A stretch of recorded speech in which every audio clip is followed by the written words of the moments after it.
This is the second of the talks sponsored by RDF. A few years ago, I was at a conference and taking questions at the end, and I don't usually get hostile questions except from religious people, and they're extremely easy to handle. But then I got a hostile question which was not so easy to handle. It was a very tricky and a difficult question, and I thought, who is this? It turned out to be one of those I'm an atheist but questions, which are always the most difficult to deal with. It was, of course, Lawrence Krauss.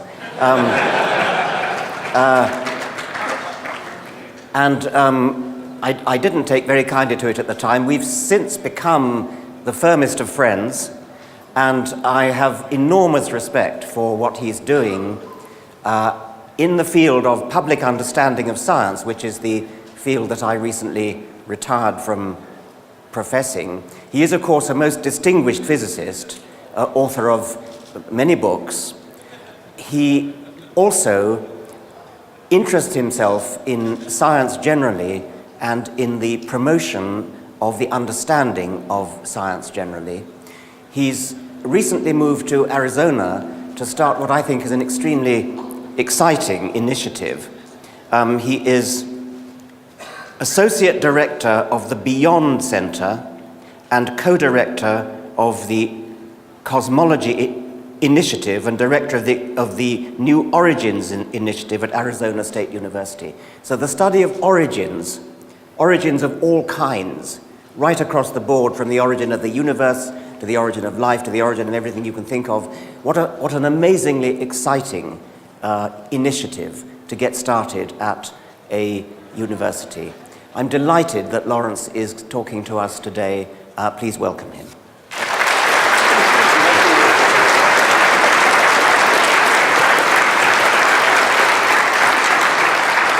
Thank you. Can you hear me now?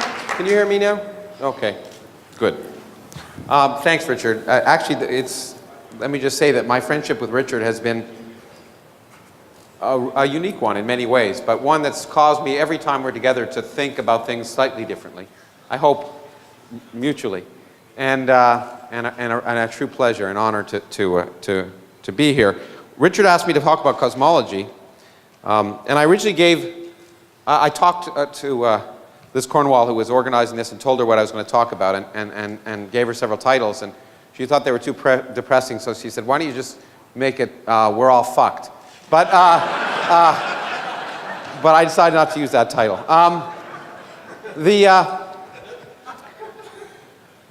I put this quote up here. Well, I like to have quotes for people when I'm being introduced, so people have something to read. But it's kind of useful, I think, because I'm going to talk about our modern picture of cosmology and how it's changed our view of the universe, the past and the future.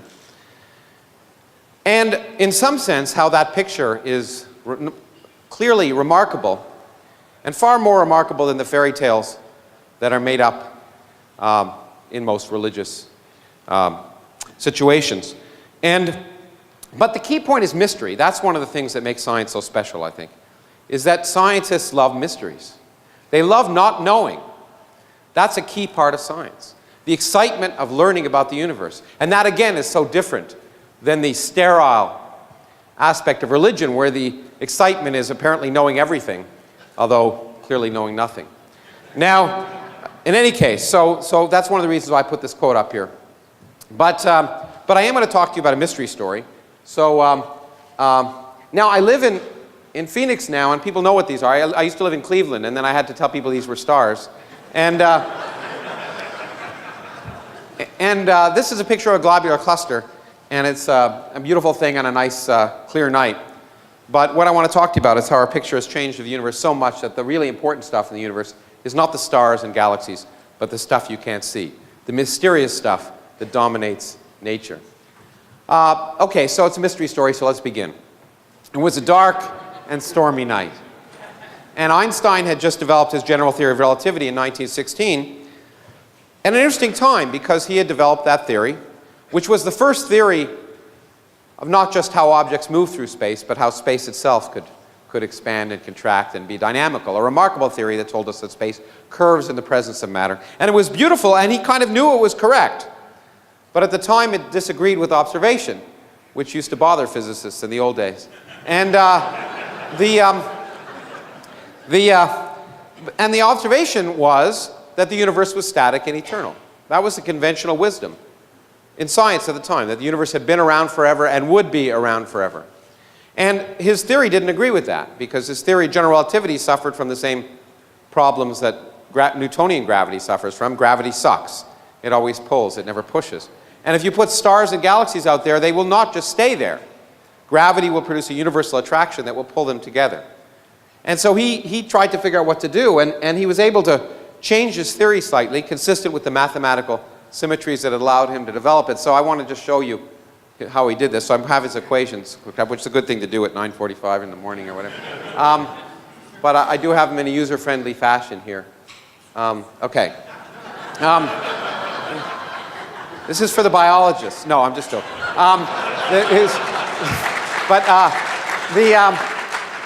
So it's not completely facetious, because the left-hand side of Einstein's equations tells you about the geometry of the universe, how things are curved in the presence of the source of curvature, which in this case is the energy and momentum of the universe.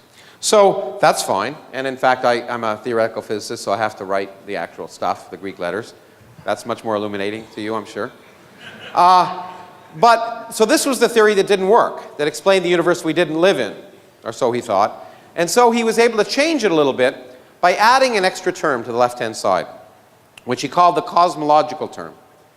This term on the left-hand side would produce a small repulsive force throughout empty space, so small that it wouldn't affect the Newton's laws, which of course describe beautifully, or developed in fact to describe the motion of the planets around the sun, and you wouldn't want to destroy that. So small you'd never measure it in the solar system, but it could build up on the scale of galaxies and hold galaxies apart.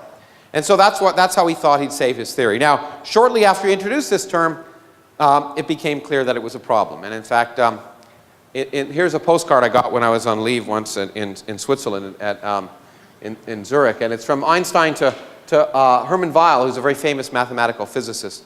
And it's in German, and some of your German is better than mine, but this basically says, it's already 1923, and he's already saying, if you get rid of a quasi-static universe, then out with the cosmological constant. Because he realized that if the universe is really expanding, which is what we now know, and I'll talk to you about how we know that, then you don't need a cosmological constant anymore. If the universe is expanding, gravity can be universally attractive and just slow the expansion. And the big question of 20th century cosmology became, is there enough gravity to stop the expansion? How will the universe end? Will it end with a bang or a whimper? Will it end with a big crunch, the reverse of the Big Bang, or will it expand forever? In fact, and that's the reason why I, as a particle physicist, got involved in cosmology, because I wanted to be the first person to know how the universe would end. It seemed like a good idea. And you'll see where that came from. But anyway, so in 1923, Einstein said, you know, I wish I hadn't put it in, and threw it out, but it was really not 1923, but 1929, when we really knew the universe was expanding. And this is the person who convinced us. This is someone, and I always say this, so some of you may have heard me say this before, but it's true. This guy always gives me faith in humanity. This is Edwin Hubble. And he began life as a lawyer and became an astronomer. And so there is hope. And he made many discoveries, and I think because I'm a little short of time, I won't talk about the biggest, one of the ones he made, but the biggest one he made, of course, was the discovery that the universe is in fact expanding, and it changed everything. And this is what he discovered. Now, these are not sperm, these are galaxies. These are, again for the biologists. So our galaxy is here, and when we look out, we see what he discovered was that all other galaxies are moving away from us on average. And those that are twice as far away are moving twice as fast. Those that are 3 times as far away are moving 3 times as fast, etc. And so, and we codify this saying velocity is proportional to distance. And now, what does this tell you? Okay. Well, it obviously tells you we are the center of the universe. Okay. And actually it does. And in fact, my wife reminds me of that on a daily basis. And it really means is that the universe is expanding uniformly in all directions. Now, why does this ridiculous observation that where everything is moving away from us tell us that? And I've spent a lot of time trying to think of different ways to explain this, none of which have been particularly satisfactory. But I think the only way to understand it is to get outside the universe. We're in California, it's easy to do that here. But let me do it this way. Here's a universe that's two-dimensional and that you can stand outside of. And here's, I've put the galaxies at nice uniform distances here. And again here, and you can see at a later time the universe is bigger. The galaxies are a little bit further apart. So if you were standing outside of that universe, it'd be obvious that it was expanding uniformly in all directions. Now, what would you see if you were on that universe? Well, just pick a galaxy, any galaxy. And the way we can figure out what you'd see from that galaxy is to superimpose this image on top of this one, placing this galaxy on top of itself. Okay, what do you see? You see precisely what Hubble saw. Every galaxy is moving away from this galaxy. Those that are twice as far away have moved twice the distance in the same time. Those that are 3 times as far away have moved 3 times the distance. And it doesn't matter which galaxy you're on. Everywhere you see the same thing. Everywhere you think you're the center of the universe. So depending upon your mood, either every place is the center of the universe or no place is the center of the universe. It doesn't matter. The universe is expanding. And that really did change everything. And by the way, it had profound religious implications, at least. As some of you may know, that in response to this and other things, the Pope at the time gave an encyclical that science had proved Genesis. And the interesting person, the first person to actually show there had to be a Big Bang, was a Belgian priest who was also a physicist named Georges Lemaitre. And the really interesting thing about Lemaitre is when the Pope said that, Lemaitre wrote him a letter and said, "Stop saying that." Just really amazing for a priest, because he said this is a scientific theory. You can take it if you believe in God and believe in Genesis to validate your beliefs. But you can also take it to mean that, in fact, the laws of physics take us right back to the beginning of time without God. What you take from it depends upon your religious and metaphysical beliefs, but whatever you say, the Big Bang happened. And I think that's if we could just convince a lot of people of just that simple thing, that the universe is the way it is, whether we like it or not, I think we'd overcome a lot of problems in this country, and I have to waste far too much time on that. But anyway, okay, but this is a science talk, although I'll throw in little bits of commentary throughout, I suppose. How do we know the universe is expanding? It's such an important thing, I want to spend a few minutes on that. Well, we do, as these two guys on the plane out there near Arizona say to one another, "I love hearing that lonesome wail of the train whistle as the magnitude of the frequency of the wave changes due to the Doppler effect." Now, what they're pointing out is that when a train comes towards you, the train whistle sounds higher. When a train moves away from you, the train whistle sounds lower. And that same principle was used by Hubble and others. The same is true for light for very different reasons. So when we look at distant galaxies, if they're moving away from us, the light, which is a wave, gets stretched out. The longer wavelength part of light, or the red end of the spectrum, so it's called redshifted. And galaxies are more and more redshifted the further and further they are away from us. So that's how we know their velocity. The velocity is easy. How do you know distance? That's really hard. The universe is a big place. And we don't have tape measures that are that big. We have to find a way of determining distance without actually going to a place, and that's hard. And in fact, one of the ways, well, of course, the way we do it is we use physics. We could determine the distance to the back of the room if I turned out all the lights and only one light was on and I knew it had a 100-watt light bulb by having an old-fashioned camera, which none of us have anymore, that had light meter on it. And if there were 100 watts there and I was receiving 1 watt of light here, I know how that light spreads out as 1 over the square of distance. And so I could determine by how much wattage I was receiving here, knowing the wattage of that light bulb, how far away it was. Okay? This undergraduate or high school physics exercise. The problem is the universe isn't full of 100-watt light bulbs. If it was, life would be easier. So we have to try and find the equivalent. We have to try and find what's called a standard candle.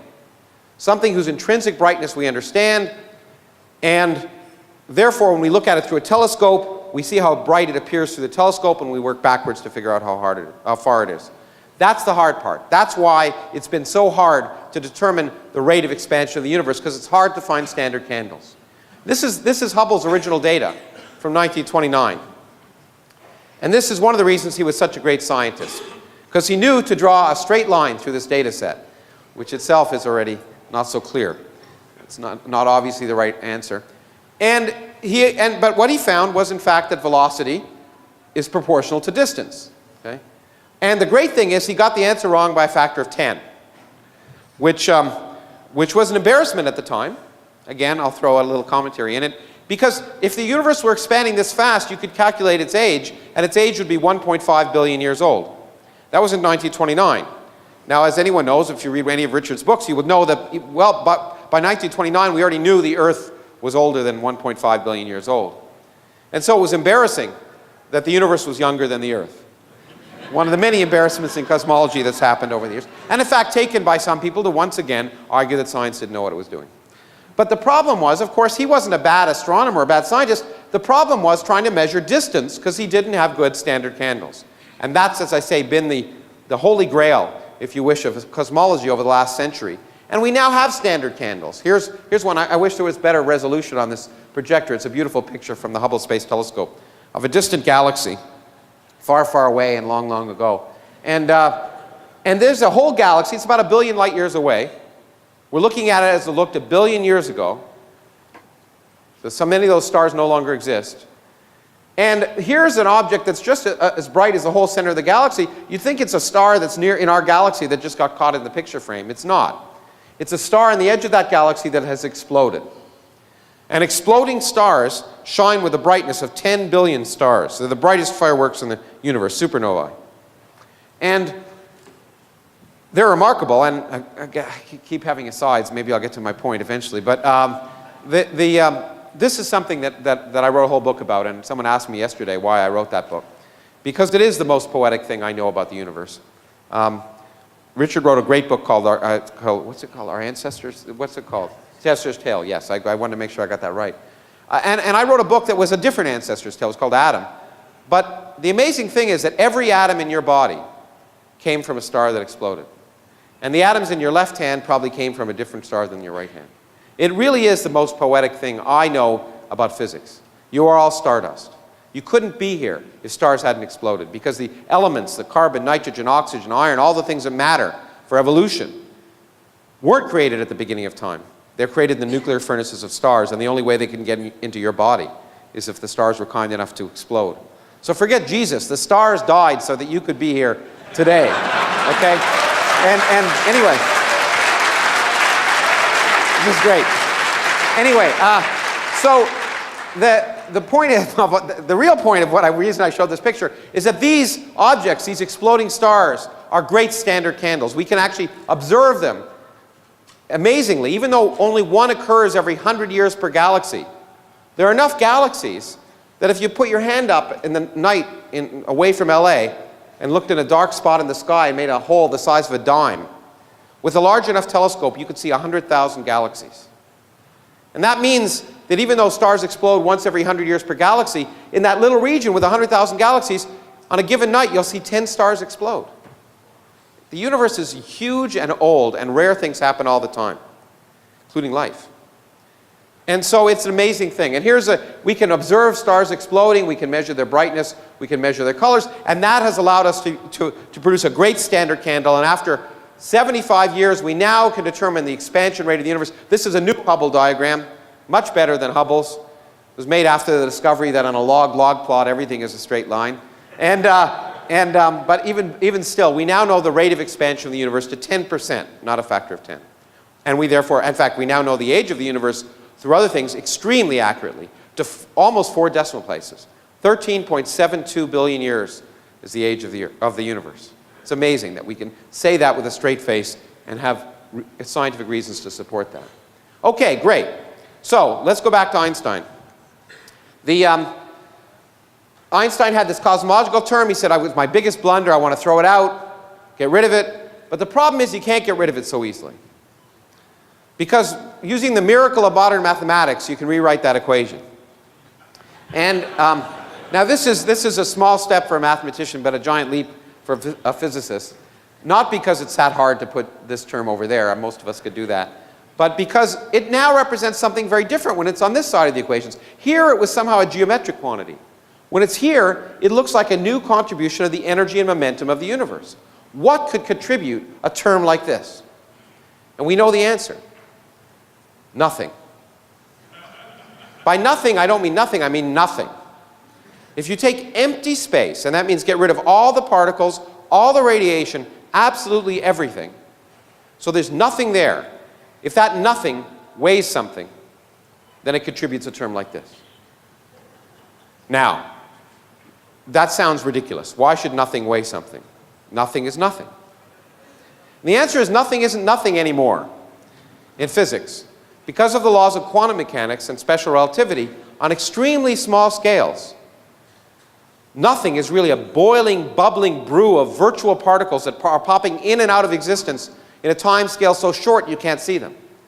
Now again, that sounds like philosophy, like counting the number of angels on the head of a pin, or religion, or something useless. I shouldn't say, Dan Dennett is here, I shouldn't say philosophy is useless, but anyway, he's also a friend. But the point is, we can't measure virtual particles directly, but we can measure their effects indirectly.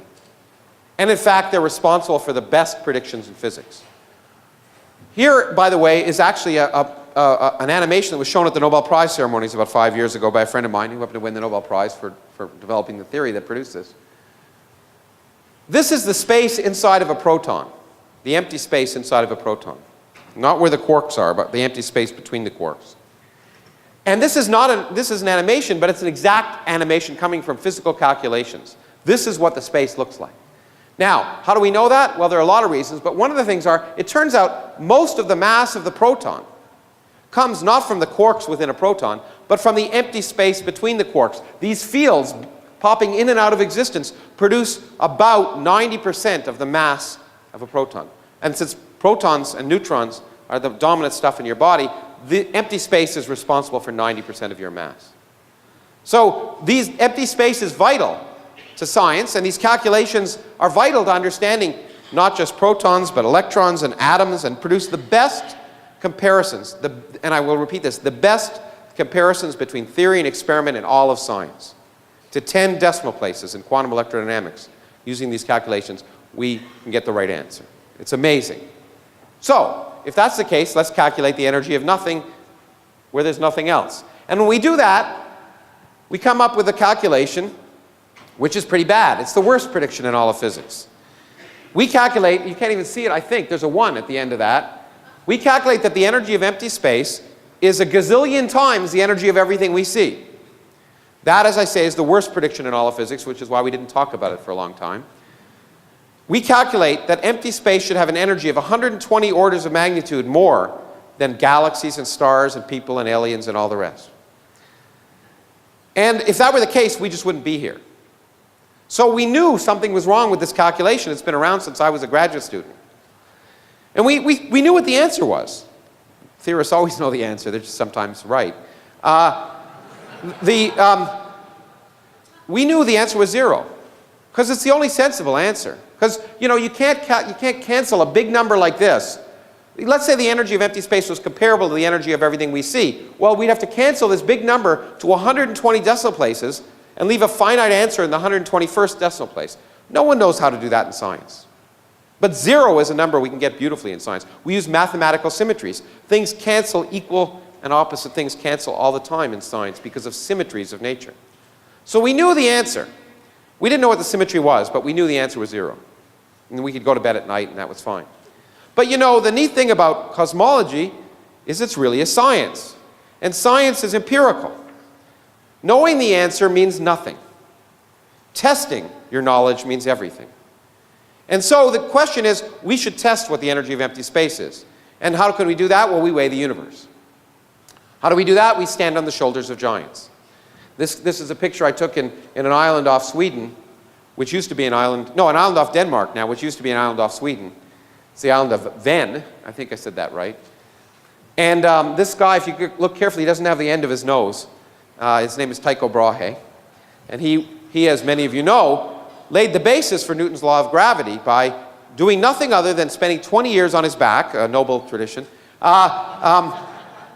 in this case, looking up at the sky without a telescope, measuring the positions of the planets around the sun. And then he was a crummy feudal lord. He got kicked off that island. He gave the data, went to Prague, gave the data to a hapless assistant named Johannes Kepler, who again spent 20 years without a Macintosh trying to interpret the data and fudged it, we now know. and came up with, of course, Kepler's laws, which led to Newtonian gravity. And the point is, we can use gravity to weigh the universe, including the weight of empty space. Now, why do we care? The reason I got into cosmology. General relativity tells us that space is curved, and therefore the universe can be one of three different geometries: open, closed, or flat. Now, I can't draw pictures of three-dimensional curved universes very well, so here are pictures of two-dimensional curved universes. This is a closed universe, a sphere, a surface of a sphere in 2 dimensions. But if we had a closed 3-dimensional universe, it's very simple. It'd be very similar. If our universe was closed, if we looked far enough in that direction, we would see the back of our heads. Light would go around the universe. And an open universe would be infinite in spatial extent, as would a flat universe. And that sounds really nice, but it's irrelevant. The really important thing is, in a universe full of matter, a closed universe will expand and stop and then recollapse in a big bang, in a big crunch, the reverse of the Big Bang. An open universe will expand forever, and a flat universe will expand and slow down but never quite stop. And that's why we wanted to know which universe we live in. And as I say, that's why I wanted to learn about it, because once I knew which universe we lived in, I would know how the universe ended. Okay? And so, weighing the universe tells us what the curvature of the universe is, and that's why we want to weigh it. So here I want to just show you in the next few minutes how, in fact, some of the most remarkable developments in cosmology, and then tell you how they completely changed our picture of the universe so that we understand that the universe we live in is the worst of all possible universes to live in. Okay, just so you know where we're heading. This is a cluster of galaxies. Each dot in this picture is a galaxy. Again, amazing to think about. Remarkable. Every one of these galaxies contains hundreds of billions of stars, and perhaps civilizations, some civilizations that are mired in religious gunk, other civilizations that have moved beyond, and other civilizations that are long dead, because this is about 3 billion light years away. 3 billion years ago is when that picture was taken, basically. Now, clusters of galaxies are the biggest bound objects in the universe, so if we could weigh them, we could weigh all the mass in the universe, and we can weigh them now. We can weigh them by using general relativity. Because in this picture is a remarkable phenomena that Einstein first predicted in 1937, though he said it would never be observed. He underestimated observers. If you look at this picture, you'll see these blue things, these weird blue things.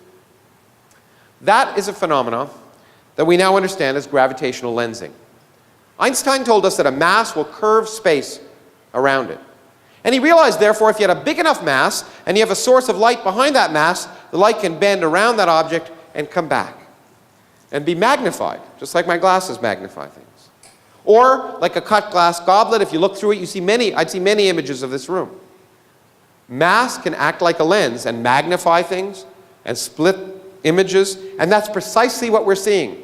All of these blue things are different images of a single galaxy located about 3 billion light years behind this cluster. Gravity is magnifying the image, distorting it, and bending it. Remarkable. Truly remarkable. But because we understand general relativity, we can work backwards and figure out how much mass must be in that system and where it is in order to produce that image. We can weigh the system using general relativity.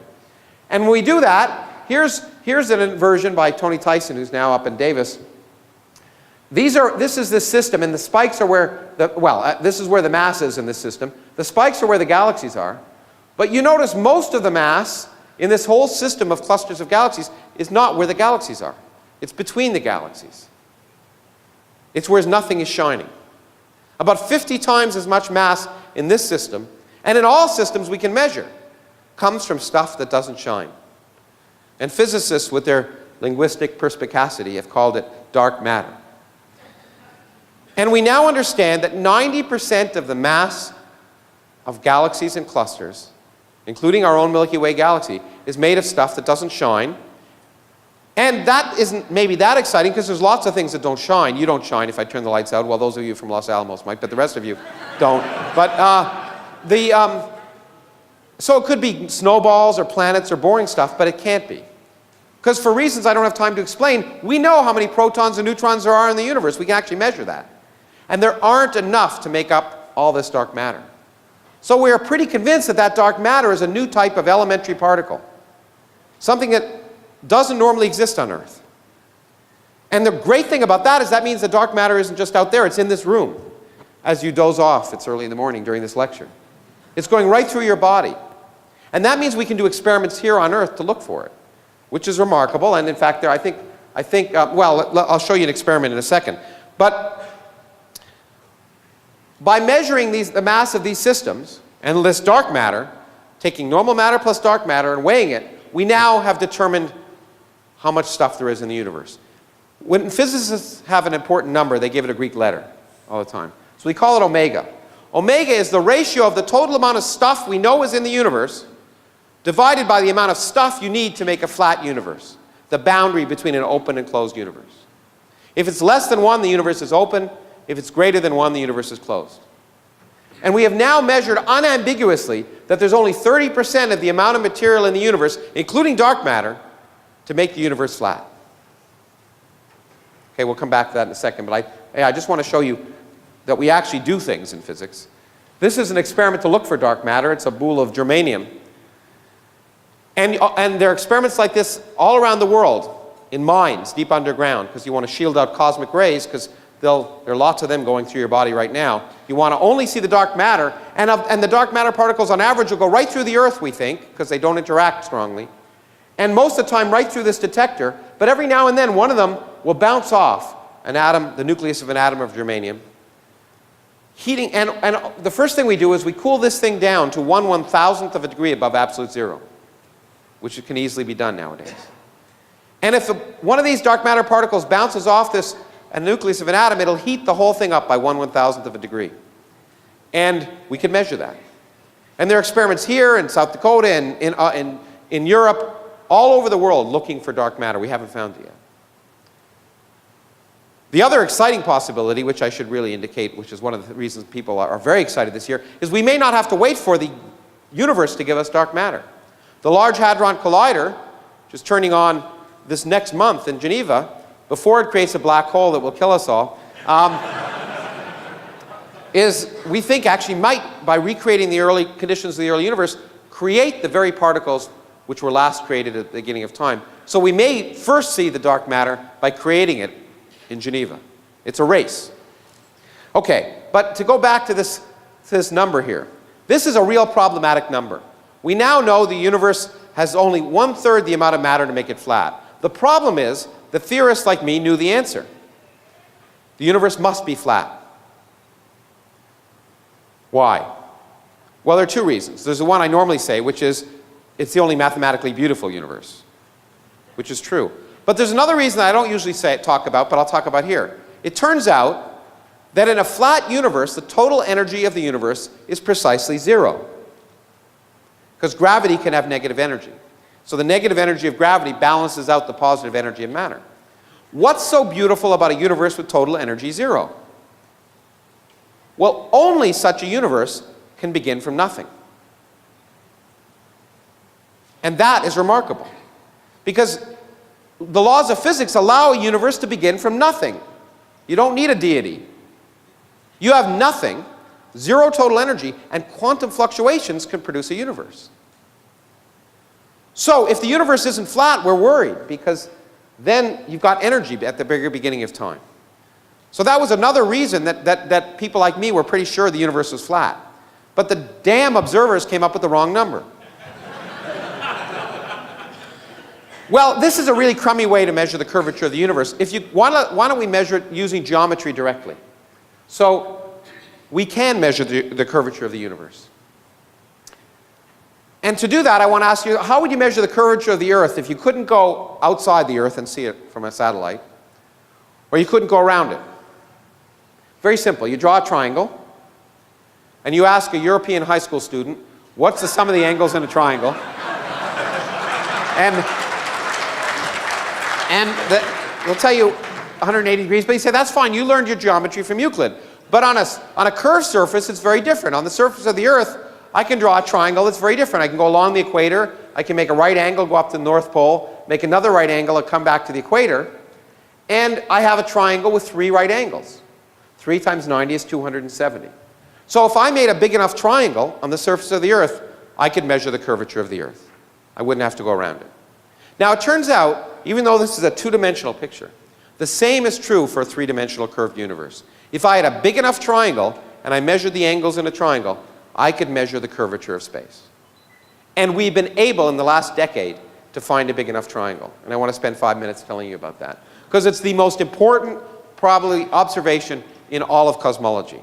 The observation of the cosmic microwave background radiation, the afterglow of the Big Bang. One of the many reasons we know the Big Bang actually happened. What do? When we look out at space, we look at galaxies that were, say, 1 billion light years away and they're 1 billion years ago. But if we know the universe is 14 or 13.72 billion years old, if we look far enough, we should see the Big Bang, right? Well, we can't see all the way to the Big Bang because between us and the Big Bang, there's a wall. So like this wall here. Not really hard like that, but the fact the wall is opaque means I can't see past it. If I go looking back in the universe, it was getting hotter and hotter and hotter, and at a time when it was 100,000 years old, the temperature of the universe was 3,000 degrees. Slightly warmer than Phoenix this week. And at that temperature, the radiation is hot enough to break apart atoms, hydrogen in particular, and break it apart so the protons and electrons are separated. You have a charged plasma, and a plasma is opaque to radiation. So we can't see back past this time simply because the universe is opaque. But that's okay. The reason I can see that wall is that light bounces from those lights there off the atoms on the surface of that wall, is re-radiated, but the air is transparent so I can see all the way to the wall.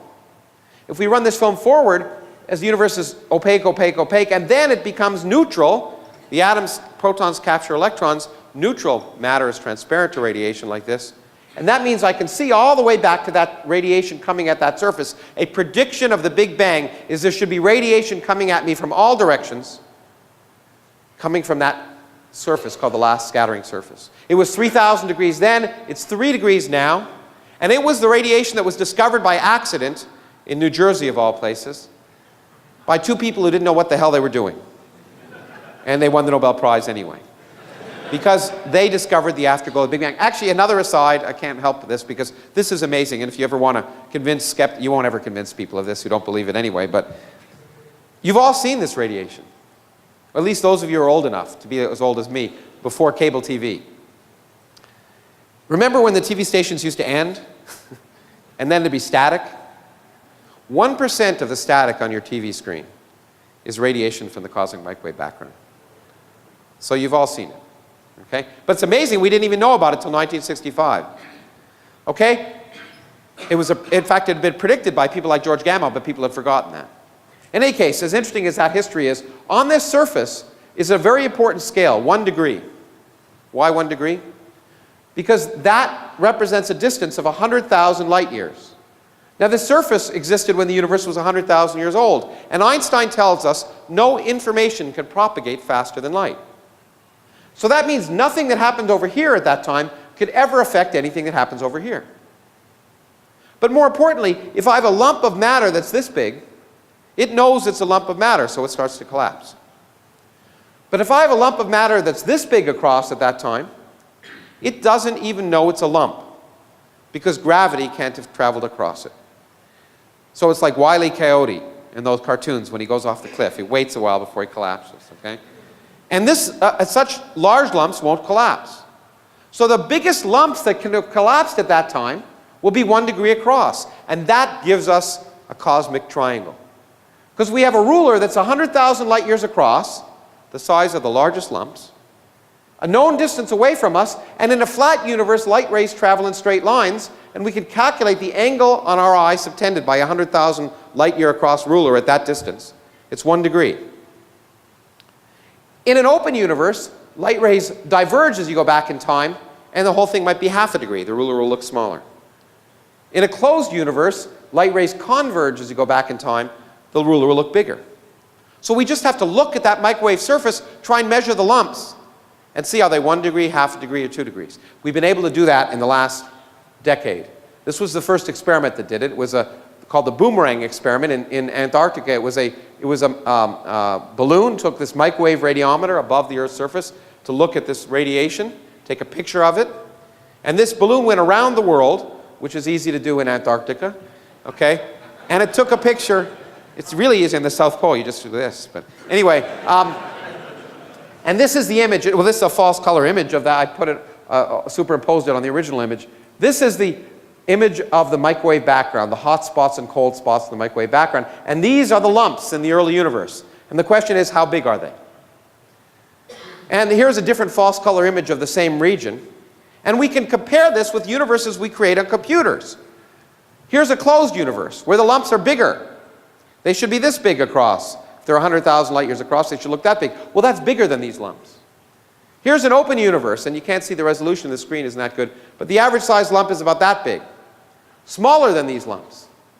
But just like Goldilocks, in a flat universe, it's just right. In fact, it's right now, we know, to an accuracy of better than 1%. The universe is flat. It has zero total energy, and it could have begun from nothing. And I've written a piece, although of course I got a lot of hate mail, saying that in my mind this answers this crazy question that religious people always keep throwing out, which is, why is there something rather than nothing?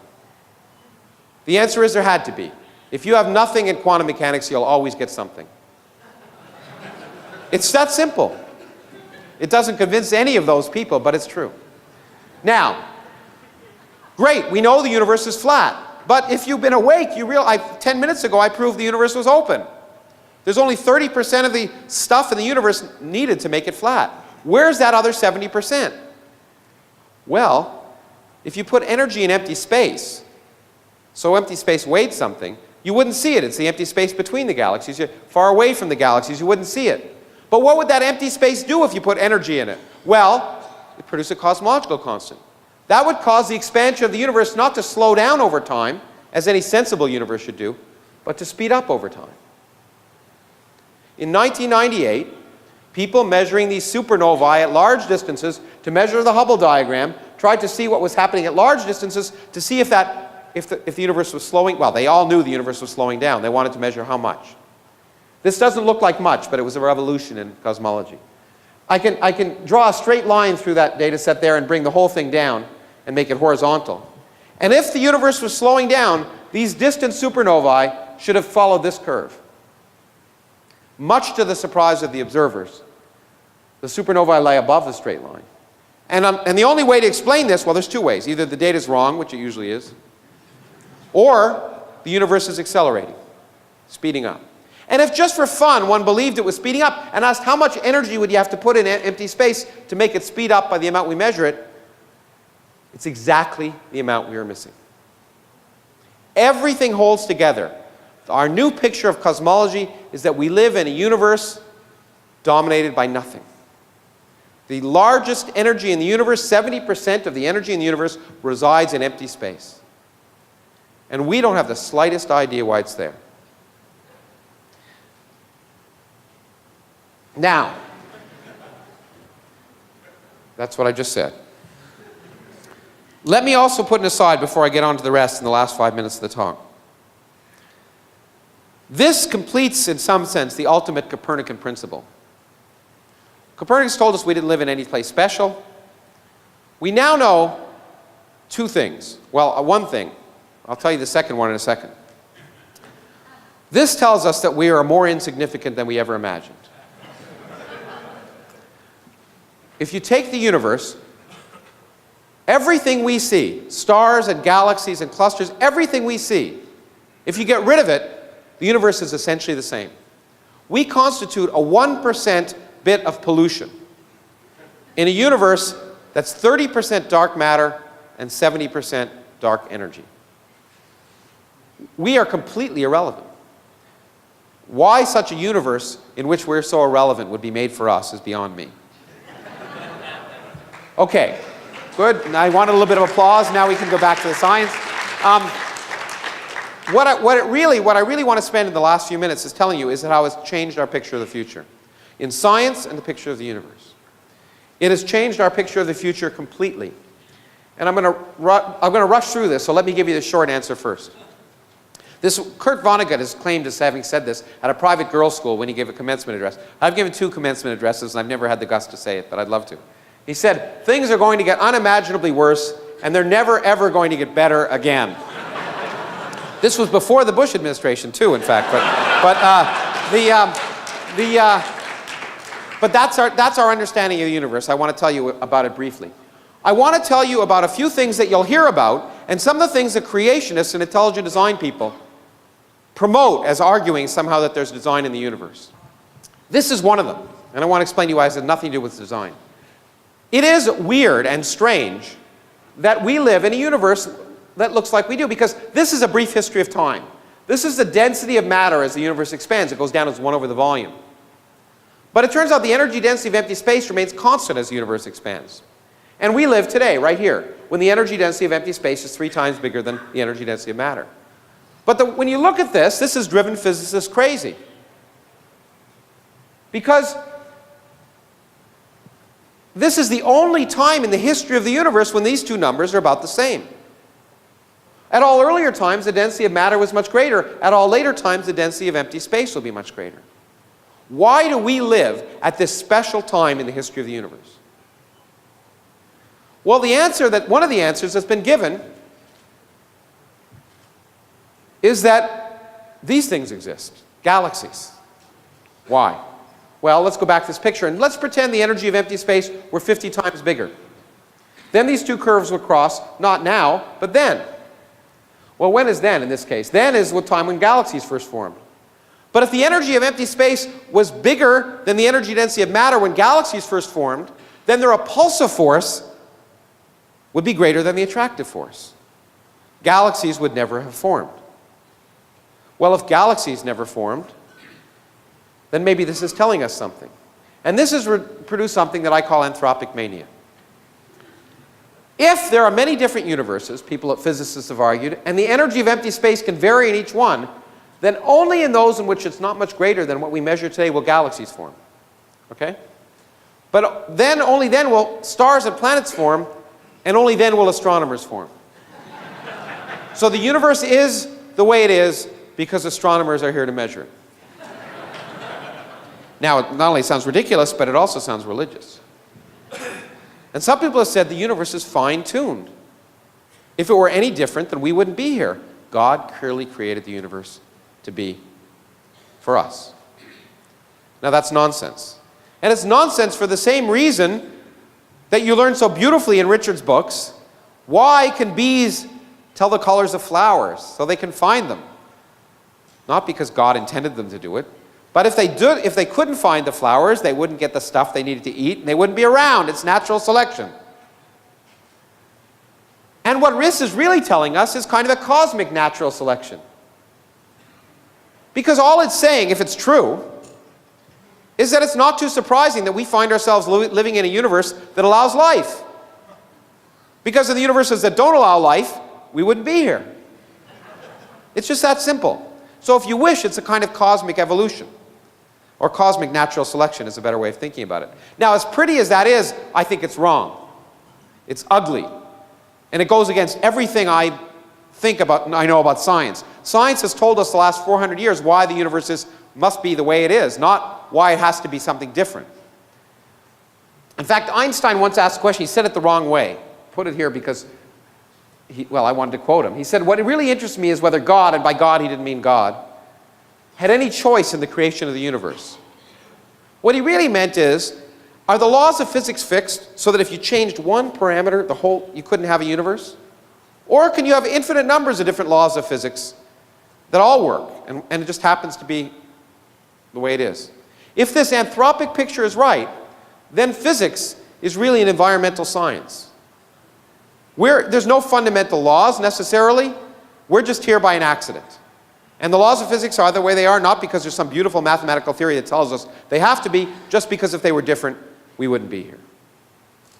Now that I find repugnant, although it may be true. And I was going to spend time telling you about that, but I'm really behind, so maybe I shouldn't. Let me just say that there is a theory that suggests, in such a picture, if there are an infinite number of universes, then you don't need a theory of everything. Forget what I wrote there. You need a theory of anything. You just need an infinite number of universes and some theory that tells you anything can happen. We have such a theory, and I did want to spend 1 minute telling you about it. It's called string theory. Here's the brief summary of it. One person said to another, I just had an awesome idea. Suppose all matter and energy is made of tiny vibrating strings. The second guy says, okay, what would that imply? And the first guy says, I don't know. So that's a history of string theory in the last 25 years. And the point is, it is fascinating for many people, but one of the things it might predict is that anything is possible. And if anything is possible, it's not clear you have a scientific theory at all. But now, I'm going to skip forward. In the last minute, I had a good joke about George Bush, but I won't give it. And I'm going to skip this. I'm going to skip this. Forgive me, it's really interesting, but I want to get to the very end, which will really tell you about how miserable our future really is. And it should give us a kind of cosmic humility, which is the other thing that should be characteristic of science. A humility, the recognition that we don't understand everything. Bill Maher talked about it last night. What pompous assholes like Rick Warren, who claim to understand everything, are an anathema to science. We should realize that where there's more we don't understand about the universe than we do. And I want to give you an example of this. The far future. What's going to happen in the far future? Remember, 100 years ago, we thought we lived in a static, eternal universe. What will the future bring? The amazing thing is, for civilizations that live in the far future, what will they see? Well, the universe is accelerating. That means all the distant galaxies are getting carried away from us, and eventually they'll move away from us faster than the speed of light. It's allowed in general relativity. They will disappear. The longer we wait, the less we will see. In 100 billion years, any observers evolving on stars around and there will be stars just like our sun in 100 billion years, any observers on civilizations evolving around those stars will see nothing except for our galaxy, which is exactly the picture they had in 1915. All evidence of the Hubble expansion will disappear. Why? Because we won't see the other galaxies moving apart from us. So they will have no evidence, in fact, of the Big Bang. They won't see the Hubble expansion. They won't even know about dark energy, and I won't go into that. They won't know about the cosmic microwave background. It will disappear too. It will redshift away, and it turns out, for fancy reasons, there's a plasma in our galaxy, and when the universe is 50 times its present age, the microwave background won't be able to propagate in our galaxy. All evidence of the Big Bang will have disappeared. And those scientists will discover quantum mechanics, discover relativity, discover evolution, discover all the basic principles of science that we understand today, use the best observations they can do with the best telescopes they will build, and they will derive a picture of the universe which is completely wrong.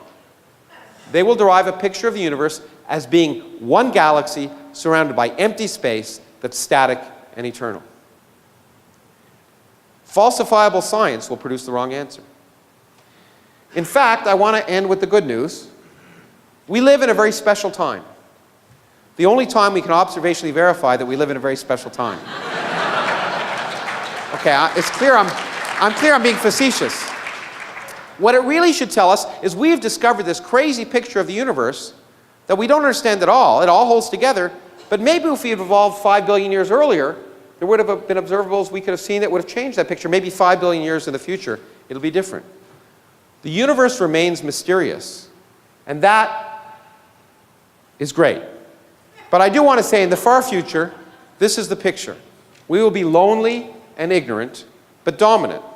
And those of us who live in the United States are used to that. Let me end. Okay, that's the end. Thank you.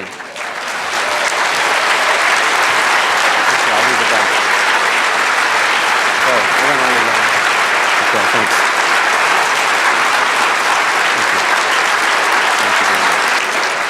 Thank you. On the one hand, the Woody Allen of cosmology. We've been privileged to hear and witness the scientific mind at full stretch in all the excitement that it can bring.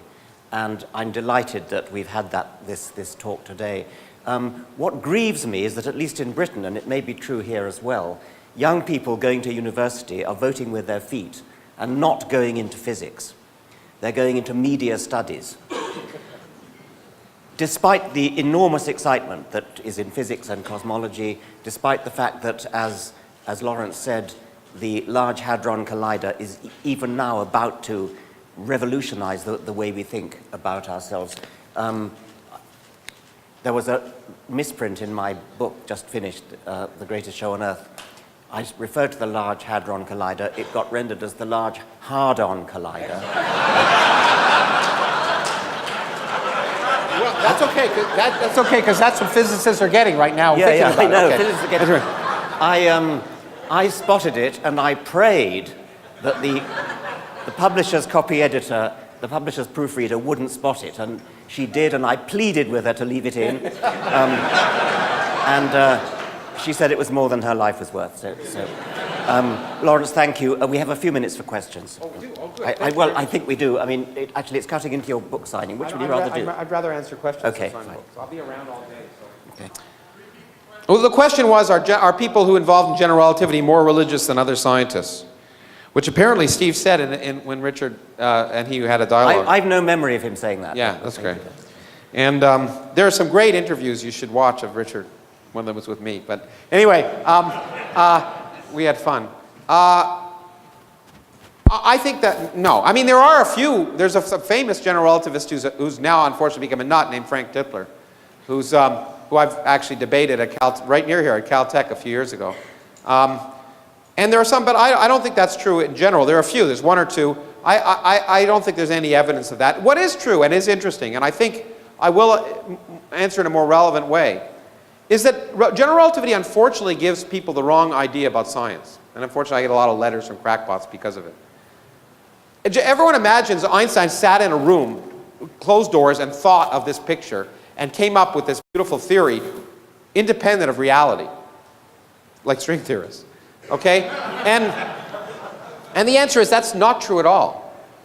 Einstein was guided by experiment, was guided deeply by experiment. Not just the thought experiments he did in his mind, but if you read what Einstein said, after he developed general relativity, okay, one of the first calculations he did was the orbit of Mercury around the sun.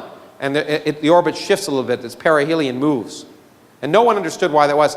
And he said, he calculated that what should happen in general relativity, it moved. And it moved by exactly the right amount. And he said, he almost fainted, because that was the moment that he knew was the right theory. And so it's not as if scientists are out of touch with experiment and come up with pictures like religion that are just beautiful, that they believe because of their intrinsic beauty. As beautiful as general relativity was, Einstein would have thrown it out like yesterday's newspaper if it had come up with the wrong answer for the perihelion of Mercury. My question is probably easily answered, but if quantum fluctuations are able to actually produce universes, even though that may be extremely improbable, is there ever a chance we might actually observe another universe being created? It's a really good question. People wonder actually it's one of the questions people worry about with the Large Hadron Collider. Maybe you'll create this universe. And whether you can create baby universes in the laboratory is still an open question. There's lots of evidence that suggests you can't. You can't actually physically create the energy conditions necessary. But we don't know for sure. It's one of these open questions that people like me get paid to think about.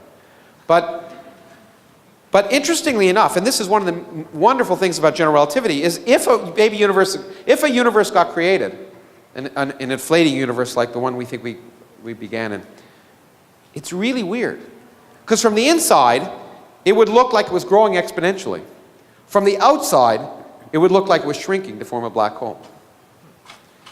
So it's not so clear that we would know about that. Okay? Now, we do think, and the current picture of the best picture of cosmology involves something called inflation right now. And it suggests that our universe that we see is just part of a multiverse in which there are other regions where there may be universes just being created now. But because those regions are literally moving away from us faster than the speed of light, we will never know about them periodically. So it's not as if those inflating universes collide. As fast as they expand, the space between them is expanding faster. And so, unfortunately, these are, right now, in some sense, metaphysical pictures. And what we want to do is learn enough about the fundamental physics at places like the Large Hadron Collider to know if there are other observable implications that we can measure, just like we believed in atoms a long time before we saw atoms, because all the other implications agreed with experiment. So it may be that we never know about those other universes directly, but we have a theory that tells us, that explains the mass of the proton, the mass of the electron, but it also tells us that those other universes exist. We would be willing to accept them without seeing them. Okay? Thank you. Sure. Take a few more. Okay. Hi, hopefully there's no stupid questions. So There are no stupid I'm questions. wondering, how do you wrestle with infinity? For example, it seems like all your thinking and what laws of what it has to do with a finite amount of matter. You were talking about multi-universe Yeah, sure. and stuff. Well, in my head, there's just one universe, all those multiples in Well, it. in a flat universe, it's infinite in spatial extent, right? Infinity is a really hard thing to wrestle with. Yes. And in fact, let me give you, I wrote, in one of my books I wrote about infinity because it's so fascinating and so weird. The only way you can wrestle with infinity is, unfortunately, the way we physicists wrestle with many things, mathematically. And fortunately or unfortunately, mathematics is the language of nature. And therefore, every time I give a talk or write a book, I have to lie a little bit, because I put it in words. The real explanation is mathematical. But infinity is so strange, you don't have any idea how strange it is. So let me make it clear to you how little you understand infinity. Okay? No problem there. I'll use the example of a very famous mathematician called Hilbert. Probably the most famous mathematician in the early part of this century. He almost discovered general relativity before Einstein. Hilbert gave an example, we call it Hilbert's Hotel, and I like to use it. So let's say you go to Las Vegas and there's an infinitely big hotel, okay? And you go in and you go in and say, I want a room. And the clerk says, well, all the rooms are occupied. You say, okay, I'll leave. And he said, no, it's okay, I can handle that. Here, let me just move the person from room number 1 into room number 2. The room number 2 into room number 3. Room number 3 into room number 4, and so on. Now all the other rooms are occupied, but room number 1 is empty. Okay? That seems a little strange, but let's say you have a Catholic family that's infinitely big. And you go to the hotel and say, I've got my infinite number of children here, I want to check in. And he says, well, the rooms are occupied. And you go, oh, okay. And he, no, I can handle that. I can handle your infinite family. Even though I'm fully booked, I have an infinitely big hotel. I move someone from room number 1 into room number 2, room number 2 into room number 4, room number 3 into room number 6, and so on. And now only the even numbers are occupied. And all the odd numbered rooms are empty, so you have an infinite number of those. So you see, infinity, working with infinities, is really weird, because adding and subtracting infinities produces strange things. And unfortunately, in physics, we have to learn how to deal with that. The universe may be infinite. And there are many strange things. One of the most ridiculous, unfortunately, which I go to physics conferences, I was just in one in France, and this was talked about, is if the universe is infinite and infinitely old, then there's a puzzle. We're here because we evolved. But that makes us very special, apparently. Because if the universe is infinitely big and infinitely old, quantum fluctuations will produce this room with all the people in it, having everything is exactly the same, an infinite number of times. Exactly. So we should be in this room, and I know it seems like it's taking an infinitely long amount of time, but we should be in this room, but most of the time, we should never have evolved. But we evolved. And that's caused some physicists to worry. I think it's a ridiculous worry, frankly, because in fact, I hate to do this. I'll answer your questions in private later, but exactly because what I I was want to let thinking, people, go pee and stuff before the next thing. But let me just say, to close, because probably this is the most important moral of infinity. And it comes from Richard Feynman, who I've just written a book about. Richard Feynman used to go up to people all the time and he'd say, you won't believe what happened to me today. You won't believe what happened to me. And people would say, what? He'd say, absolutely nothing. Because we humans believe that everything that happens to us is special and significant. And Carl Sagan wrote beautifully about that in Demon Haunted World. That is much of the source of religion. Okay? Everything that happens is unusual and unexpected. The likelihood that Richard and I ever would have met, if you think about all the variables, the probability that we were in the same place at the same time, ate breakfast at the same, whatever, if you apply, it's 0. Okay? Every event that happens has small probability, but it happens. And then when it happens, if it's weird, if you dream 1,000,000 nights and it's nonsense, but one night you dream that your friend is going to break his leg and the next day he breaks his arm, you think, okay? So the really thing that the physics tells us about the universe is it's big. Rare events happen all the time, including life. And that doesn't mean it's special. Thank you very much.